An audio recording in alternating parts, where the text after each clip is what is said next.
Everybody can hear. That's good. That's a good start when people can hear. I'm Rod Perth. I'm the new guy. And so it's particularly fun for me. This is my first sort of official NATPE gathering as someone who's leading the organization. And with I want to say at the outset that I'm delighted because I think NATPE is continuing to be a vital and important organization that will evolve. We think that there's all sorts of new ways that we can become even more relevant for our membership and the industry. And by the way, the industry has a very different definition these days as it did even 4 or 5 years ago. I view the industry today as a combination of traditional platforms, new platforms, mobile platforms, and it's all centered around what you're centered around and focused on, and that's content. Because NATPE is about content. It's about the creation of content, it's about the production of content, it's about the distribution of content, it's about the nexus between how the creative process works and the business of the creative process. It's that nexus that we want to help you understand today and give you an opportunity to pitch some very, very important people who hopefully will give you great feedback on your projects. Pitching is hard. Our first session this morning is that I'm part of, by the way, is all about the pitching process and the sort of science behind it. So we hope it's useful to you. Some housekeeping things that I'm going to have to sort of read. Oh, before I get to that, I do want to send my appreciation and thanks to the staff. I started, I guess, on the 23rd of May. And it's just remarkable how hard this staff works and assembles and puts together and produces this event. And not to be self-serving, but let's start with an applause for them because it means a lot. By the way, I didn't do much. I did very little. They would come in and they'd say, what do you think about doing it? And I'd say, I have no idea. I have no clue. This is new to me. So it's really, they're responsible for it. We've got a big day planned today and tomorrow. It's a full day of programming, sessions, master classes, and pitch critiques. There's going to be a keynote chat session with no less than Marc Cherry of Desperate Housewives at 5:15. How many of you have ever been around Marc Cherry or heard him in person? You got to come. This guy is so entertaining and so informative and fun, and you'll learn a lot and you'll have a great time. Following the keynote, there's going to be a cocktail reception by the pool at 6 o'clock, but nobody here is coming to that, right? All right, well, I'll see you there. And the last thing of the day, today's day, the first day, from 7:30 to 9:30 p.m. in the Academia room upstairs is a session called Big Screen, Little Screen, which is a showcase of digital content. And if you care at all about the future, get up there and see that. Tomorrow, beginning at 9 o'clock sharp, there is the Pitch Pit, which is, I suspect, one of the primary reasons you're here, which is 3.5 exhilarating hours where 50 companies come to hear your ideas in one pitch session. And then following the Pitch Pit, we have our 2012 Innovator Award Lunch where NATPE is honoring the GLEE project, which is a huge success for Oxygen. So be sure to stay with us and join and have a buffet lunch and a terrific panel discussion with the award recipients. It's a great way to end this whole experience. So, with that, I think, according to the agenda here, I'm part of the first panel. Who knew? And the way this happened is that has anybody else or anybody here been to one of these before, PitchCons? No, maybe I've met you in the past. But I had the pleasure over the last few years of working with someone who's become a very close friend and someone who runs an amazing business called RUI, which stands for, kind of a little precocious, this name, isn't it? But we'll let him have it. Really useful information. But you know what? It is. And in spite of that name, Marc Robertson is terrific, and he's been nice enough to ask me to participate in these things with him, with many of his clients. So it's just ironic. He had asked me if I would do this back in, I don't know, January or something. I said, sure, I love NATPE. I'd love to do it. And then all of a sudden, I'm up here. So who knew? So with that, Marc, where are you? I love the name of the company, Marc.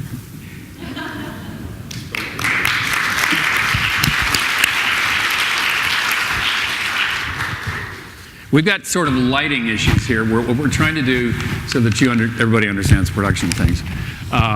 We are streaming this, so we needed lighting. The issue is if you see us looking up there or looking down at things, especially me, because I haven't had a lot of time to kind of rehearse this, bear with me.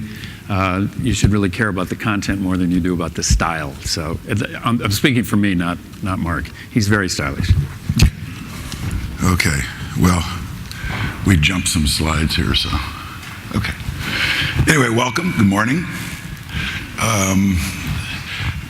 So what we're going to try and do today, and what RUI tries to do, and Rod's been part of for a long time, is instead of like having a panel where you get that kind of information, what we try and do is literally teach you something that you can use in what you're trying to accomplish. So the idea behind today is obviously you're about to go pitch, right?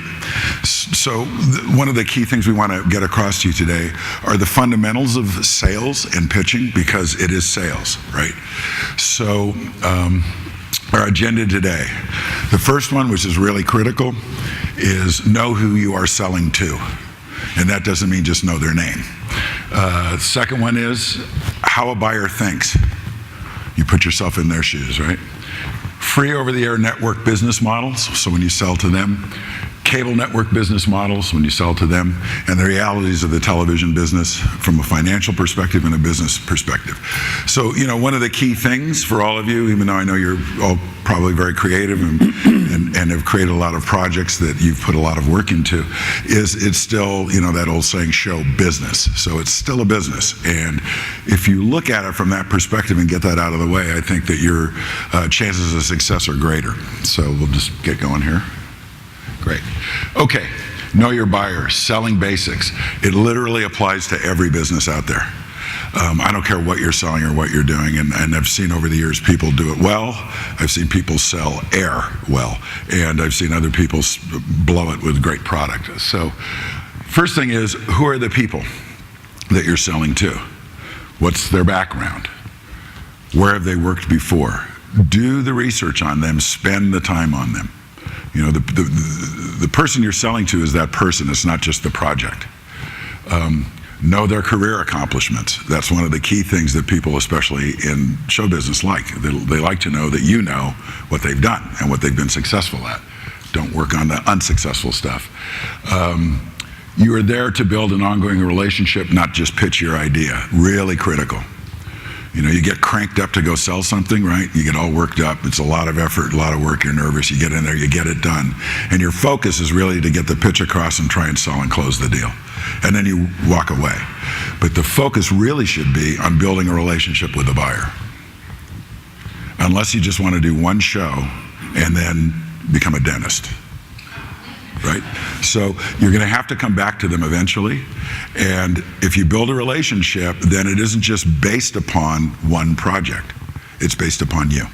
Please. Marc, I mean, that's so important, because many times, and you know, I spent many years on the network side as the decision maker and would listen to pitches, and it was astounding to me how few were considerate of the needs of the buyer, and we're going to get into that a little bit more. But when Marc says establish a relationship with that person, be smart about it.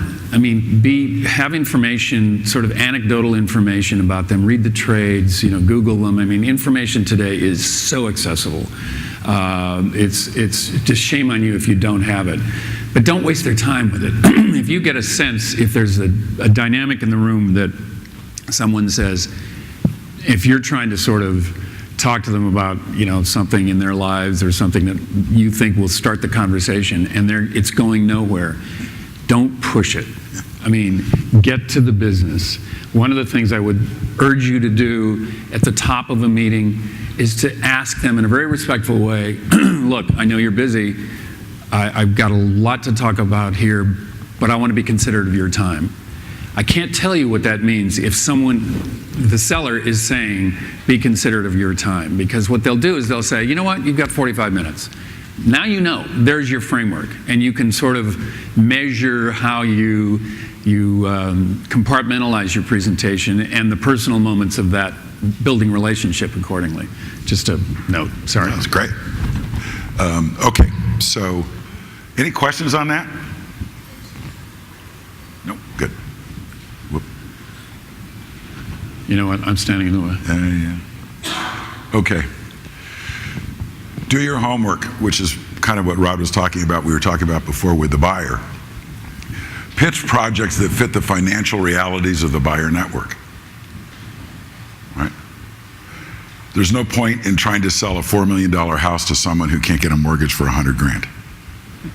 Just, you know, and people do it all the time in this business, all the time. And it seems so obvious, but it's really something to consider. The more homework you do on who your buyer is, who the company is, how the company's doing, what their weaknesses are, what their strengths are, what their focus is. So one of the key things we teach a lot to executives at some cable companies that we work with, who are actually, you know, they're pretty high up the food chain and they don't remember it, is there's always a basis that a company is operating on. So a CEO or a chairman or whoever's running the show, the president, has got 3 or 4 goals that they're trying to achieve, or legs to a stool, or whatever you want to call it, where they're going to funnel their energy, their money, their projects, right? And that's been decided. That's the good news. They already figured that out. But it really should be your job to find out what those are. Because now if you base your pitch on something that the CEO is saying, I have to accomplish, now his ears just opened up. Other than it's just being the regular old pitch. Here's someone else coming in. The other thing to always consider is, how many pitches do you think they hear a day? You know, a week, a month. I mean, it's unbelievable that they still smile at all. Okay, know what they need. Don't pitch because you think they need the show. So then who's running the company? You are. It's a little presumptuous.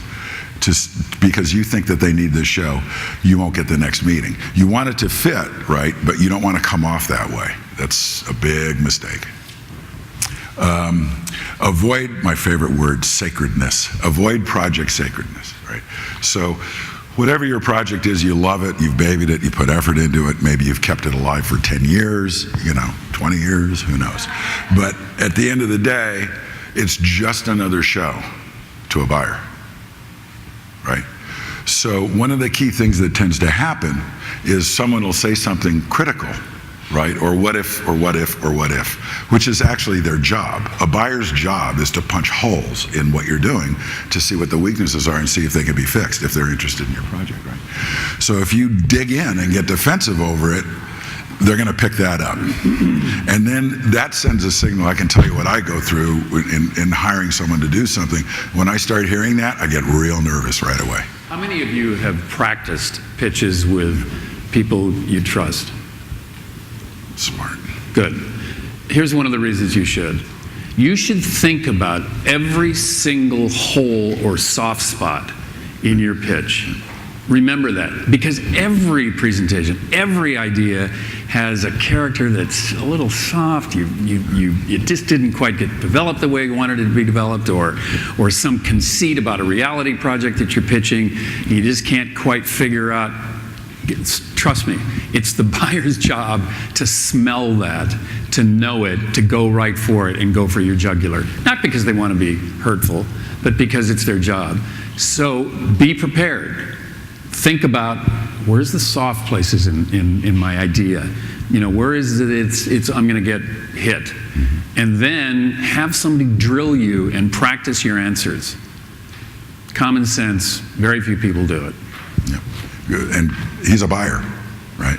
So he's probably heard 50,000 pitches. By the way, I've also been a seller and asked those questions and sat there and go, That's called karma. Right. Well, I mean, I don't know. I'll get back to you. That's not a good answer. Yeah, right. Right. Well, I haven't figured that out yet. That's not a good answer either. So anyway, one of the key things here is, and this is a fundamental premise of all of this, what do you want to build with someone you're selling to? What? What else? What? No. One thing, but you want to build a partnership, right? You want them to feel that you're now their partner. So with anybody when they come in, if they feel that you can help them accomplish their goal, they love you. Your project, I mean, frankly, could not be a fit, but they really like you. They like how you think. They like how you've answered the soft spots that Rod was just talking about. And they start thinking, wow, this person knows their stuff, right? So you just gained a lot of chits, a lot of credibility with that buyer. Because ultimately, at the end of the day, especially in this business, people go from one place to the next place, to the next place, to the next place, right? So you can have an executive go through all the networks and all the cable companies and come out the other end in 10 years. And so that relationship moves when they move to the next job, right? But that's what one of the goals in pitching something. You don't want to, like Rod said, don't overdo it. Be respectful of their time, be respectful of the pressures they're under and all of that. But if you approach it that way, you're going to get a far different result than if you don't. Can I just say that Sure. someone, when it was sort of, I guess, mid-stage of my career when I had grown up on the television station side of the business with CBS, which was really the business of television more than it was the creative part of television. And I was kind of invited by Howard Stringer to come out to the West Coast and run late night programming. So all of a sudden I got into the creative side in a pretty big position. And I had never been a quote, even though I inherently was sort of a creative person, definitely was a creative person, and always kind of had hoped that I would be able to make that leap. Very few people on the television station side of the business get invited into the creative side. I was fortunate. I was invited in. And the only reason I'm telling you this story is because one of my first meetings that I had, one of my first lunches that I had was with a very successful producer friend of mine named Jerry Abrams, who happens to be, by the way, father of J.J. Abrams. And Jerry and I had been friends at CBS for years. He had come out here. He was producing movies, doing really, really well. And Jerry, because we were old friends, said to me, I want you to remember something. He said, Hollywood is like a college campus. He said, your reputation is built kind of day at a time. And he said, it's the small things, the relationships you build, the way you follow up on things that are going to make a difference and build your reputation. And by the way, it's old-fashioned stuff. It's like writing a note, not an email, writing a handwritten note to somebody after you've pitched them. Sorry you didn't like this project. I gained a great deal from the meeting. Thank you for your time. I really hope to see you again because I've got other ideas coming. They remember that. It's just an old-fashioned, your mom told you to do a trick, but it works in this town. And nobody gives that advice. I'm giving you that advice and telling you that thanks to Jerry Abrams, and inherently I was kind of that kind of a person anyway, but Jerry told me that, and I always carried it with me, and I got to tell you, it served me incredibly well. So I give you that as part of this. It's because what you're doing is you're prepping yourself for the next pitch, and the pitch after that, and the pitch after that, because your reputation is built day after day. Also, remember something that is very important, that is contradictory what the image of Hollywood is, and that is carry your integrity, protect your integrity, and be known for your integrity. Critical things in a business that works like this. In the record business, whoa, I don't know that anybody would have stood up and said that. No disrespect to the record business. That's okay, go ahead. In the movie business, it's a little bit, it's longer, it's more protracted, it's a sort of more interesting business. In the television business, things go on the air before the contracts are signed. Yeah. That happens all the time. So if your word isn't good, and if you're not known for integrity, you're screwed. Anyway, not preaching to you, hopefully that's helpful. Sure. Okay, how a buyer thinks. So, another key thing that we teach people a lot is to put yourself in the other person's shoes. And if you can discipline your mind to do that, you're going to be a lot more successful than someone who can't. You're going to really be able to understand what the other person is thinking or what the pressures are upon them, right? They're the ones that are making the decision at the end of the day. So buyers have budgets. Limited capital forces disciplined decisions that allocate budgets for development that are going to be successful or have the highest chance of being successful, right? So if your show isn't in that area for them, they're not going to be that interested. And they shouldn't be. Their job is to keep their network, their cable company, whatever it may be, profitable, to make it a success. That's their job. That's who they report to. Okay? They need assurance that creators can deliver. Who do I go with? Someone new or someone with a track record? The solution may require attaching a network certified creative team to your project. Obviously, Rod knows that for being a buyer. That if someone doesn't have a lot of credits, you're not going to trust them with a big budget or even a small budget. Will the producer showrunners be collaborative? That's a question. You're going to work with a buyer or not, which we just talked about a little bit before, right? Or are you going to be, do the project sacredness thing, which is this is mine and this is how it has to be. The quickest way not to get invited back, I promise you. Is it advertiser friendly? If it isn't, how can they buy it?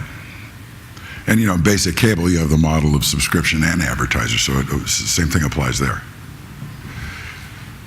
You come up with a package that minimizes the risk of failure. What other elements can you bring an advertiser or a sponsor on board?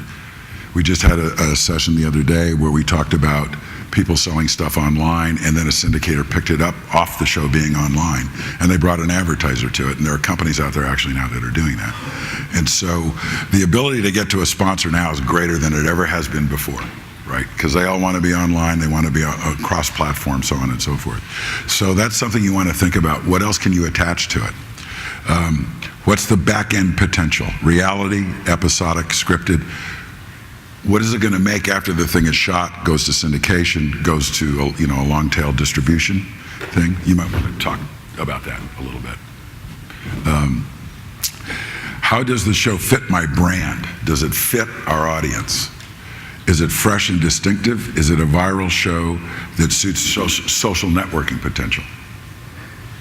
Today, if you're thinking about that, you have a leg up for someone who isn't. Because that can make a huge difference in the popularity of a show. If it's going to go viral over social networks, then they're going to get more viewers. Does everybody understand the notion of back end? Raise your hand. Say something now. Well, every television show has a first run somewhere. And I should expand this just to be on television now. It's it's online, it's mobile, and so on. Excuse me. However, that's more on an on-demand world. But the original episodic order of a show will go on the air. It will run once. A network shows, the contracts for network shows are usually for 2, possibly 3 airings. And that's it. That's all the network gets. That's what their license fee, they pay their license fee. There's a deficit. The studio or the production company produces, for example, 1-hour drama these days, on average is about 2.8, let's call it $3 million. The network license fee would be $1.5 million. That means that the network or the production company has to be able to finance and sustain $1.5 million in deficit, hoping that they recover it in the back end. The back end means sales to syndication, or sales to cable, or sales to international, or sales now these days to Netflix and to Hulu and to other online distribution platforms. And their hope is that they will exceed their deficit and go into profit in the back end. Some shows are able to do it, some shows are not able to do it. 1-hour dramas have high back-end values. Hit comedy shows have stupendous back-end values. A Modern Family will create billions of dollars of revenue and significant profits for 20th Century Fox. Seinfeld is a classic example of a show that has, over the years, I used to know the number, I want to say it's something like $10 billion from one television show. Or actually, it's probably more than, because I think Jerry Seinfeld made a couple billion from it, so because he had a piece of it. So that's the back end. Some shows have virtually no back end value. Anybody want to take a stab at what those are? Sorry? Talk shows. Why? Because it's usually Stale. It's topical. Right, it's topical. Right. Talk shows are one example. Reality shows. Reality shows have some back end, but if they're serialized, they don't. And the other form, what am I missing? Those 1-hour dramas, primetime shows that are serialized, which means you have to watch every episode to understand where the plot, where the characters, where the narrative is going, and so they have virtually no back-end value. So even though Desperate Housewives is a huge hit on ABC, it's not going to be real huge in back-end. I think they sold it, I can't remember, maybe Lifetime. Who bought Desperate Housewives? Anybody know? Let's assume Lifetime because it's partly owned by ABC. It just won't have much value. So think about your projects. The best projects, if you can figure one out, is one that is closed-ended, one that every week it's a standalone episode. That's key. But listen, you can still make money, you can still do really well with reality shows, obviously, or shows that do have, continuing storylines. Sorry, Mark? No, keep going.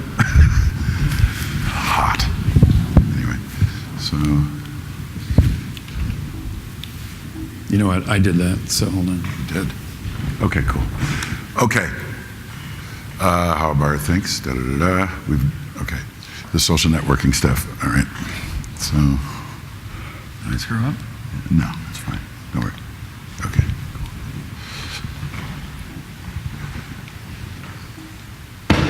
It's not working. Why don't I just do this? Yeah. Here, enter.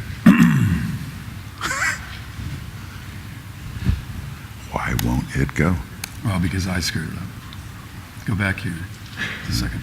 Now let's just do it by hand. Okay, hold on. Okay. You having fun? Yeah. Any Q&A on this section? Come on, man. Go ahead, hit it.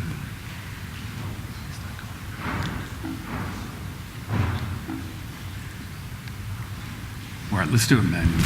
Yeah. Sorry, guys. Yeah, that's right. I have a question. Sure.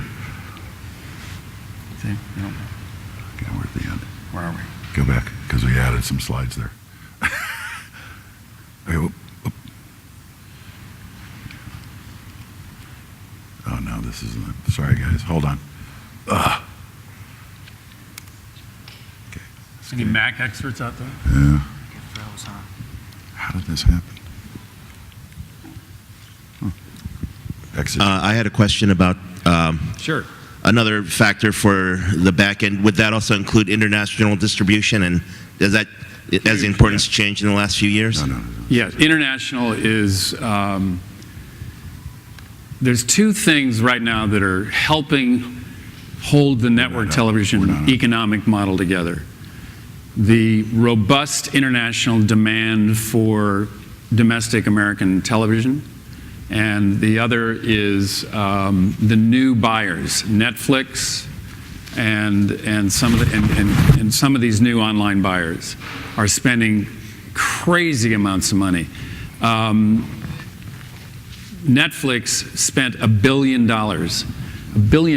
for the rights to the CW shows. A staggering amount of money, and that was just a windfall for the CW network, which probably was going to earn far less than that in international and domestic. domestic syndication. Did I really Yep. totally screw it up? No, we're good. Good, we're back. Okay. Just to add one thing to what he just said, most of you probably, I don't know if you know what a content delivery network is, but Akamai is the big one out there, and that's where your content is streamed over, right? Netflix announced yesterday they're building their own, which I can't tell you how big that is. That's huge. There's one other company that has their own, and that's Google. So the numbers he's talking about are true. They're off the charts. But they're building their own what, I just said? Pardon me? You were saying they're building their own. CDN, their own content delivery network. They're not going to go outside anymore. So Level 3 and all those guys are not going to use them. They're getting money from somewhere. Okay, selling programs to over-the-air free networks. You want to go? Sure. Well, if it's a hit, and that obviously adds huge value to the back-end potential. The truth is that for years, or over the last several years, people have been saying, well, the networks are really in trouble. They're elephant or they're dinosaurs. Not true. Television networks are still the greatest medium for advertisers. They are still commanding increases in CPMs. They just went through the upfront, and in spite of the recession, network television is still the most important advertising medium, followed by cable. Print is unfortunately, sadly, falling off and media relevance. Online is growing tremendously, but at the end of the day, it is clearly selling to a network validates your creative and your producing credentials. By the way, cable networks increasingly so as well. As we just said, there's much greater potential for international, and which account for an even greater portion of the back-end contribution, that should say. Once the show reaches syndication and stations of cable, it'll air on multiple platforms for years. If you're a profit participant, you can get crazy rich, which is not a bad thing. Let me walk over here. Those are the advantages. Now, the disadvantages are the odds aren't great. They just aren't. Those are real odds. We actually calculated them. It's about a 1 in 1,000 chance of success. There's so many factors you don't control, which are obviously where you're put on the schedule, how much promotion the network decides to put behind the project. Many other shows have hidden advantages, like Dick Wolf has 2 other shows on my network, and this is his newest show, and Dick Wolf's the gorilla, and I've got to make certain that Dick Wolf and his production company and Universal are satisfied that we, the network, are giving as much promotion as possible. Those are things you can't control. But you can be in their face. You can be pitching and making certain that they understand why your show deserves more. There are many times there are shows that are on the bubble, that the ratings aren't great, but it's because of the relationships and things that they stay on the schedule because they want to get it to a certain number of episodes so they can syndicate it. There's probably more creative options from network. The ratings performance tends to be black and white, unfortunately, which is you're at the tyranny of overnight ratings. Every single day ratings come in, and network executives live or die by those ratings.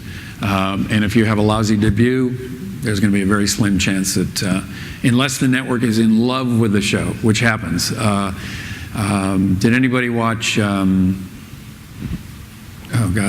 Broadway show? Right, I love the show. But that show is like barely in the category of stability. But you know what? They stayed with it. Good for NBC, which is desperate for shows, hit shows. They stayed with it, and they're going to tweak it. They're going to recast it this year, and my prediction is it'll grow. Seinfeld. Remember, Seinfeld took, I think, a season and a half, almost 2 years to ever gain any traction, but network executives believed in it. But the truth is that there's a lower tolerance at television networks for sort of those subjective decisions because it is really a business that has to be answered to advertisers.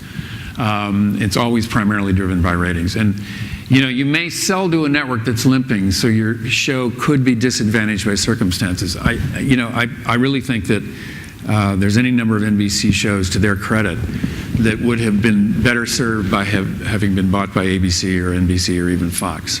That's what happens when you're kind of in the ditch. It's very difficult to get out. All right, we do the next one. Hold Here on, we are, we'll get back there. There you go. Concepts drive the budgets. Always think in terms of, and again, this is part of the homework. Understand what your buyers, whether it's a cable network, whether it's a over-the-air network, whoever it is, understand what their tolerance is and their budgets are for similar kinds of shows. If you're pitching a reality show, know that it's going to have to be significantly less than a scripted drama or comedy. And then understand how you conceive the concept and make certain that you're not shooting for the stars to the extent that you can't possibly produce this show in 5 cities across the country in 5 different episodes. I just throw that out as a really stupid example, but you know what? I've been pitched that show. We're going to start in Chicago, then we're going to go to New York the next week, and then we're going to go. No, you're not. It's just, no, you're not, with all due respect. It isn't going to happen. Yes, it is. Yes, it is. Okay, well, then ABC's right down the street. You can pitch it to them. The point is, be smart about it, and again, do your homework. Serialize, we already talked about it. Don't count on the back end. License fees have to exceed the budgets because there won't be a meaningful back end, or they have to get close to meeting what the budget of the show is. Know the buyer before you pitch. I think we talked about that. It's all about homework, what they're looking for, and so don't waste the time. Trade-offs. If it's designed for a big network can afford it, fantastic. If not, what are the creative trade-offs if you have to adjust your sites? I hate that word, lower your sites, because that means you just got reduced. It's just a question of adjustment. Cable shows today are as great as anything. I mean, had a reasonably successful career at CBS and over-the-air network, and I'm pretty proud of what I did in cable. And there is no apologizing for cable anymore, folks. I mean, the best shows on television are on cable these days. No question about it. I'd argue that with anybody, with rare exception. So it's just a question of adjustment. Where am I? Revenues. You have to do the math. Can you make it on their license fee plus ancillary sales? And don't wish your way into something you can't deliver. Hopefully everybody in here is smart enough to understand that and use common sense. And ownership. Even my pal JJ has to cut the networks in, and that's just a factor. When FinCEN was repealed back in the 90s, which meant that the networks at that time, networks could not own television shows. And there was a consent decree that allowed networks to own shows, and everything that the independent producers predicted would happen, happened, which was independent producers were put out of business. They were literally put out of business. And as a result, there's been vertical consolidation. Comcast, a big giant cable network, now, cable distributor rather, cable operator, owns NBC, owns Universal Pictures, owns this vertical conglomerate of creation, production, ownership, distribution of content. So it's very difficult for even J.J. Abrams to own a show anymore. Stephen J. Cannell's Stars were right outside this hotel. Stephen died about 2 years ago, but Steve Cannell was probably one of the most prolific producers of one-hour dramas, everything from the Rockford Files to, hundreds of shows. And Steve was one of the last guys to own his own studio, Stephen J. Cannell Productions, right down here in the corner. And he owned everything. He made more money from lunch boxes with the A-Team. I swear to God he did. He made like $10 million off the royalties from lunch boxes. So, great to be in that position, but those days are largely over with. Yes? In terms of the ownership, do you have any advice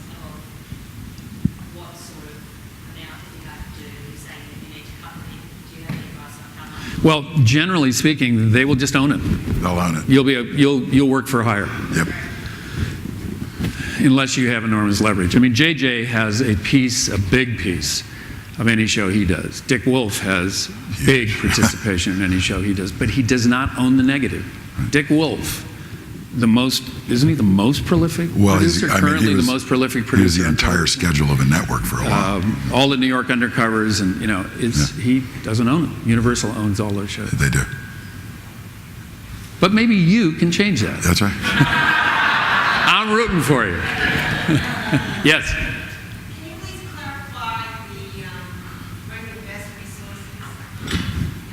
Is this for pitch or is this for? I'm so sorry, I can't hear you. Can you clarify, know the lines before you pitch them, specifically asking about branding and all the best resources? Can you put a little more clarity on that? Is this on the pitch? You talk about salary and stuff versus Right. I mean, I think it's back to what Mark was talking about early on, which is be as prepared as you can, know what your buyer is buying, be informed about them, know who they are, what their track record is, other shows on their network that are similar, so that when you go in, and by the way, sizzle reels these days, everybody know what a sizzle reel is? Sizzle reel is a small video cut down of an example of what you've done, or what you're doing, what you're selling. Incredibly helpful. Real helpful. Not helpful if it's not a good sizzle rule. Can you? There you go. Does that help? Okay. Yes. Would we bring the sizzle reel to our pitches, or will we give a verb to our pitches? Never leave anything behind. All right. Yeah, Rule number one. Yeah. Never, if they say, no, I'll just leave it, I'll look at it. Geez, it would be really helpful. It's my only copy. Use that excuse. Whatever. Just try to get them to watch it at the time. Try to get them focused at the time. Right. And by the way, if you're stupid enough to produce a 10-minute sizzle reel, shame on you. Do not waste the time. A, you can't afford it. Yeah. And B, it's just it's not a sizzle reel anymore. A sizzle reel It's a show. A sizzle reel should be like 3 minutes long max. Tops. Okay, if it bleeds into 3:30, okay. And if we're at tomorrow, better to have them watch our 2 minutes or better to verbally? Better to start with the verbal. Well, it kind of depends. I don't want to make a black and white rule here. If your sizzle is so spectacular, and by the way, you've tested it with people who you demand of them to be honest with you. Don't just say to them, you're not allowed to say to me, that's fantastic. What I'm asking of you, friends, is be tough on me. And by the way, if they say, I can't, it really is fantastic, well, then you can believe them. But do you understand the process? And if it's that good, start with a sizzle reel. You know what I mean? Or practice it on your friends who you trust. But maybe start with a sizzle reel and then go into the pitch. But again, tighten the pitch up, make it to the point. What it's about. Do you guys know the rule of W's? How are we doing on time? Keep going. It's fine. You know the rule of, anybody here a journalism student? You remember who, what, why, when? That works in every presentation. Who, what, why, where, when. In other words, who you are, what is this project, why it makes sense, what it is, when it's, just fill those in. Use that as and if you just, how would you find that journalism student? Were you the journalism student? If you just Googled that, right, you would just do the who, what, where, what is it? It's the 5 W's? Right, and how, and the how, that's right. I knew there was an H in there somewhere. And the how's important, because the how is you're going to tell them how to produce it. Follow that rule as to the way you structure your presentation. And then end it with a big kick-ass ending to get them like leaning forward. You want them leaning forward. And maybe the kick-ass ending, sometimes the best kick-ass ending is a sizzle reel right at the end. Mm-hmm. Because then the lights come up in the room and they look at it, but it better be good. All right. Next slide. Okay. Seriously, how are we on time? We're okay. How long? 10? Okay, yeah. I'll shut up. there's all sorts of, a lot more buyers these days. That really is the good news. It used to be you had 3 places, then 4 places to sell. Now you've got hundreds of places to sell. So think about what you do and you do best. Think about the likely buyers and then focus on them. Find out what they're buying, what their budgets are, do all that homework, and then focus on them. You have to figure out a way to produce efficiently. I mean, even the television networks these days are learning tricks of producing more and more efficiently, even though their budgets endlessly go up. By the way, do you know why their budgets endlessly go up? Because they've discovered that people really are rewarding networks that look more and more like HBO. Production values of HBO. Think about the production values of HBO. They have raised the bar so high that CBS, NBC, ABC, and everybody else have realized they can't not live up to those expectations. People with high definition sets these days demand it. Networks are content companies. They want shows to work on multiple platforms. Think multiple platforms. Absolutely. I mean, we are living in a world of multiple screens, and it is rapidly moving to the mobile screen. For those reality producers, shoot in ways that you think it will work on a small screen. Tighter. Big wide shots, aren't going to work as well on small screens. Do a real analysis and think about that. Yeah, there's plenty of places to look and see that well done too. So, YouTube, so on and so forth. I'm just restating the obvious, which is financial considerations are going to determine the creative decisions. And again, this goes back to the back end issues. There's no guarantees that television shows will ever make money.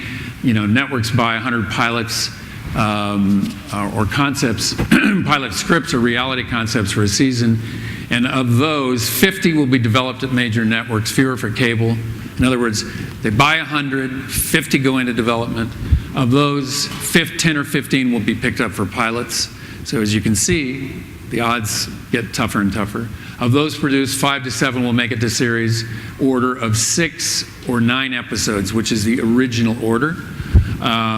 Cable generally orders, I used to when I was president of USA Networks, we would order 13 minimum, which was a huge inducement to studios because they can bring their costs down. And so their risk is less. Half of the new series will be canceled before the first season wraps, and very, very few make it to syndication. What a bummer to leave everybody on that. Next. Is there a next one? Yeah, no, I don't want to leave it on that. Come on. That's baloney. Okay. Cheer them up somehow. Yeah. No, I mean, listen, the good news is the walls between you and getting something produced and distributed are gone. Yeah. Meaning you can do it online. Figuring out how to make money online is a whole other issue. But it is growing. We are going to figure it out. And this whole nexus and this whole merger of content, this mashup of content being, Google's in the production business now. Netflix is in the original production business now. So it's coming. We will look back at this presentation, which, trust me, will be stale in 2 years. Easy. This presentation will have to be updated continuously. So with that, that's our end, but let's well, let me add one quick thing for you guys. No, that's okay. There's a company called Digital Broadcast Group. I'm not promoting them, but could care less if you do anything with them. But you should go to their website and look at what they're doing. They are doing nothing but pure online play. They aggregate ads, and then they go out and they produce content, or they license content. People have actually put sizzle reels up and made 10, 20 grand off the sizzle reels, because advertisers now have to be cross-platform. The networks, remember, this thing is still driven by advertising, right? So they have to follow those advertisers wherever they go. And they're hitting cross-platform online advertising hard. And banner ads and all that, the internet now is old, right? So that stuff doesn't work anymore. People are now used to high quality, they're used to high bandwidth streaming, so on and so forth.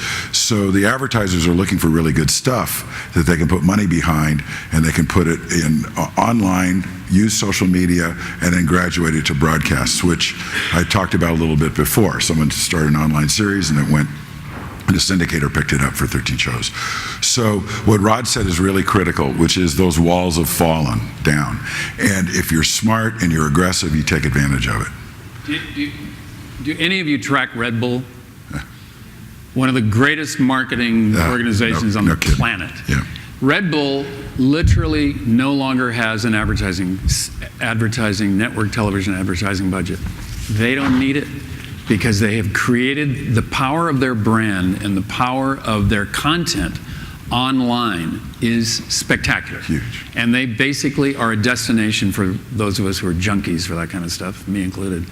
And, you know, I mean, they're just branded everywhere. And if you think action, outdoor, cool, who do you think of? You think of Red Bull. Yes? Yeah. Yeah. Right. Yeah. Right. I mean, think of that. Yeah. So they're in charge of the content, the branding, and the distribution. Stunning. Whole thing. Questions? Maybe a couple Yes, of minutes sir. for questions. Networks look at, you have an attached talent to a project. Does that weigh heavily for you or against you? Depends on the talent. Depends on the talent. Yeah. Depends on the talent. Yes. Sure. Go ahead. All right. Talked a lot about getting to know what the networks are looking for. When it comes to budgets, understanding what their budgets are for certain shows, like you can do for your project. How can you research or learn what their budgets are, so we're not blowing out of the water by saying we need X amount of dollars and things of that nature? You know, homework. I mean, everything is, there's no secrets anymore. Google it.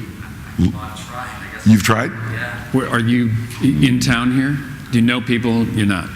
Yeah, You know what? There's bit of an email address at the end of this, info, email with that question, and we'll get you 4 sites to look at. They're all over. So you can't get this stuff. Is there any point, so you also have the free-to-air channels like, so you also have like your KXLA and your local stations. Is there any point in paying for airtime? Like some of those stations you can buy airtime for $150, $300 for half-hour slots. If you were starting out, would you be better off going online? Or at least being seen that you're on television and you have some ratings and some support to back it up? Well, first of all, you won't get any ratings. You won't get any ratings. Those are infomercials. They sell that time basically because They don't have a they're show. hungry. Television stations business these days has changed dramatically, and they have time slots. I started a new cable network called Reels Channel, and you know, in the beginning, literally we were selling spots for $20 a spot. I mean, it was crazy. That's what it takes. And we were selling overnight half hours to just. I'm embarrassed by some of them. I mean, I'm literally embarrassed. The worst advertiser, I actually kicked them off our air because we were a network, you know, that was appealing to this audience, a young, vital audience. And we had these scooter store commercials. Have you seen those? Yeah. Yeah. And I'm watching them and I'm saying to my head of sales, get that shit off my air. And he said, you want to take the hit on the revenue? I said, no. A week later, I called him back and said, get it off the air. I don't care what it costs, because it's like that poor old lady sitting on the little scooter driving around. And you don't have to pay for it. I'm saying to myself, I'm sending the wrong signal to my audience. I don't care. It's an investment. So it's the nature of the advertising market these days. So they have time. I wouldn't do that. But as soon as I say I wouldn't do it, you should do it, because maybe just going against the grain and trying it.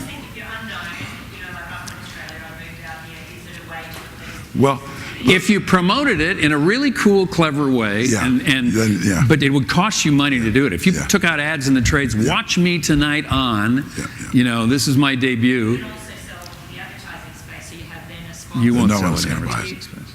You need a rating. That I can Trust me. But the But you online... could, maybe if you could get some advertisers to just put your spots in there and give it to them so it looks right, like you it, could- you know? But they don't care. They won't make you put slots in it. Just produce a show that's a full half hour and just be your own show. Remember something... Yes. One critical point here. Again, it's still advertising based, right? So online audiences are very targeted demographics. And targeted demographics are great for advertisers, which are great for networks, which are great for cable, so on and so forth. So you could do a social media campaign and create something and put it online and start generating interest around it and buy some Facebook ads. And if it catches, if it takes off, now you've got something to bring, because look, we had 1 million uniques last month or whatever, 500,000 people hit this thing without advertising, and then a buyer's going to think, wow, if they did that on their own, what could we do? So that is a model that I think you're going to start to see more and more and more and more of. An interesting place also to go, just to take a look at how people pitch stuff, is Indiegogo.com. And that's where independents raise money for all sorts of projects, including films, whatever. But you can see the campaigns and how successful they are and the trailers they're using, and that's a real easy way to get a good idea, especially lengthwise, as Rod was saying. If you go too long, you're going to lose them. I'm from out of state. Can pitches be made successfully telephonically, or do we need to be? A good question. I'd do it in person. You're disadvantaged. You're disadvantaged by trying to do it. But not everything is in Hollywood these days. Discovery networks are in Baltimore, or not Baltimore, I'm sorry, Chevy Chase or Maryland. Maryland. Scripps networks are in Knoxville. Yep. There's BETs in Washington, D.C. Yep. So not all Hollywood. A lot of them in New York. Tons of them in New York. Yep. So not everything's here. Show up. But the truth is, invest in there. Show up, I would. For it. Anyway, that's all the time we have. Let's thank Rod. Thanks, Mark. Sure. Hold on. So there you go for your question, sir. Your question. That's the email address. Okay? Everyone, that's it right there. Okay? Thank you all. Okay. Have a great day. Bye.